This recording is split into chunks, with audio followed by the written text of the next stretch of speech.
What the Virgil? What's going on tomorrow? Tomorrow is, it's always been a big event, the bottling, just because it's a fun event, lots of bonding, and people get the distribution of the wine that's been made that year. So they pick up their wine, and then we have a luncheon, and usually have a theme. This time we got people that are coming in that were former members that are coming for this special time. And Carl Fimmel will be here. He's the founder of the club. This is the 27th year anniversary of this club. And, what club? A Loyal Order of the Grape Knife Wine Club.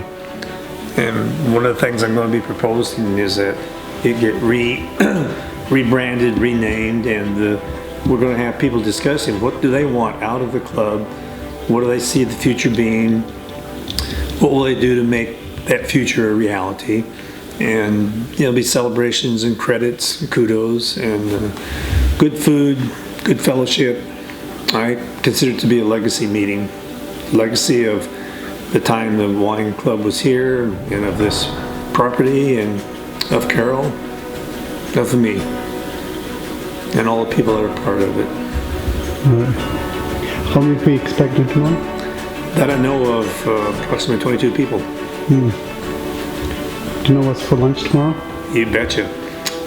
Pierre is here with his pizza oven, and he makes magnificent pizza. So he bringing his own pizza oven? Yeah, the pizza oven got pulled in. It's out there in the drive area and next to the old big truck. And there were club members over this afternoon cleaning equipment, getting equipment out there, everything. When people show up tomorrow at 7 in the morning, they'll be ready to produce. All right. Thank you. Yeah. And we have a gathering of a piece of history. And Carl Fimmel, the founder, what was it, 27 years ago? Wow. Wow. The founder. Yeah. And the energy that we've had today is just representative of what this club is all about. And finding out things that people that I've known for years didn't know about, and coming together.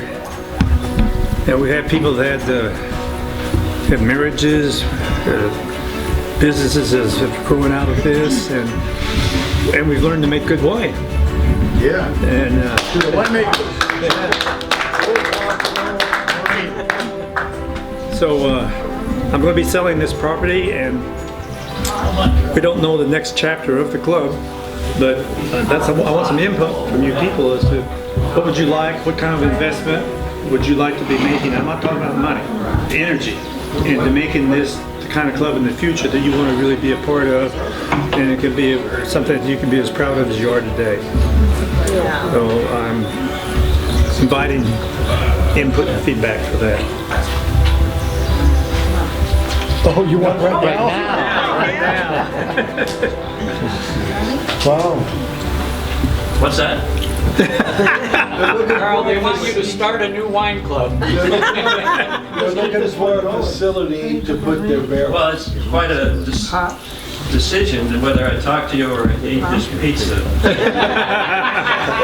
That may be a tough call. But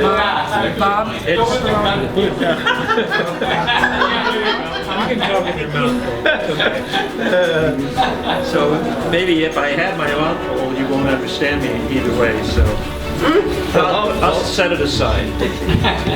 Don't get cold. Anyway, in 1993 when we started, it was way out 5949 Dry Creek, and we thought we would make it one barrel full of Zin. And we had a motto, I think you all know, is that we pick no grape unless it's free. Right on. And we've been, I don't know, since it came up here, I think the rules have changed a little bit. But anyway, it was a great experience. And then when Joe decided to sell his property out there, we had to leave. And because of Virgil's generosity, I don't know if you knew that, but that was an old, where we are now, it was an old garage, separate from this building that was here. And we went in there and redid it, painted it, put insulation in, all new electrical. I mean, it was a pretty junky garage. Windows, doors. Everything. It was a total redo. And then of course, your Carol came in with those nice light fixtures. You know, we had to get upper class. Fancy skip trowel in the interior. Anyway, it's the floor. It's been really gratifying to see how it's grown and developed so that you're not just making one barrel a year like we did. You're making some good stuff, and of course, it would be really nice if Virgil would share some of that with me, but he doesn't. One year, Carl, we made 9 barrels. 9 barrels. Yeah, we made up to 9 barrels. 1 year.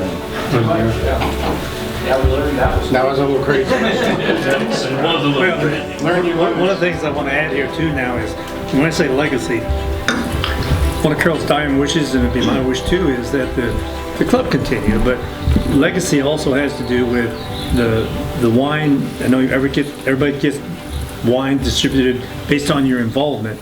If there's more wine than you can use, I am going to resurrect the nonprofit that I had started in 1974, and part of the legacy of Carol is for a renewal center, and it'll be a virtual center, but it's going to cost some money to make it happen, and so part of that wine would be anybody that makes a donation as a way of saying thank you. They get a bottle of that estate wine, and I'd like to see, I don't have the energy or the ability to contribute as I once did, but I understand you're talking about a peanut gallery. I'd be there to throw some wisdom into the ring.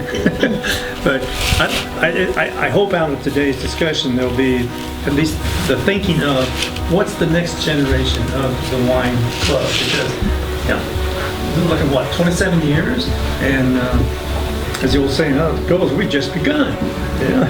And today, what a celebration. Carl, seeing you and Joe, and here's our pizza man.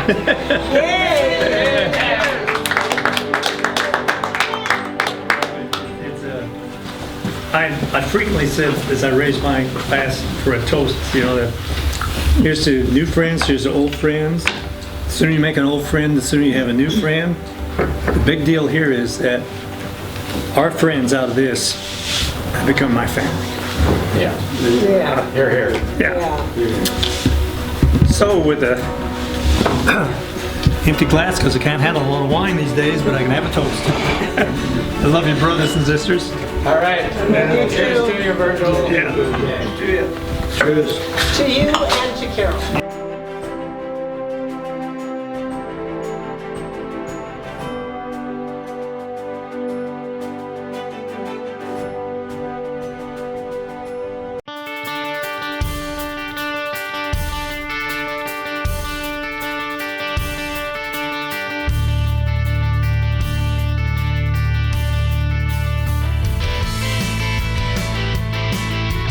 What are we doing now?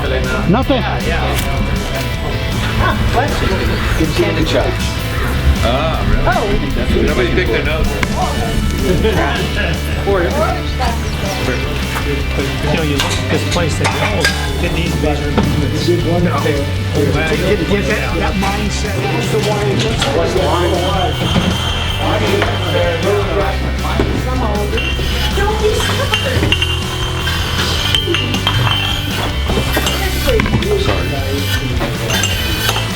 Good morning. All right. Hey, Joe. Can you hand me one of those kids? What are you putting in your boat? Argon.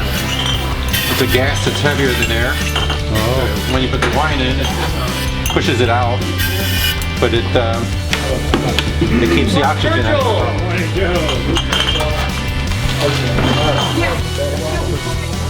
Yes, we do, and then just get a food safe and stuff. And go back.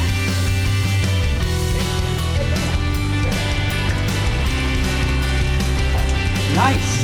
So why do we have this to oxygenate it? Take off, And that makes it special. Yeah. You don't have to fight it like you had a regular one. You don't have to fight a coil. We'll make some lemonade out of that one. Right. Yeah, and like I said, this Beasley vintage. That's it. Yeah. Well, it's been getting better, but that's wonderful here. Gotta get all these shots of Virgil sitting around.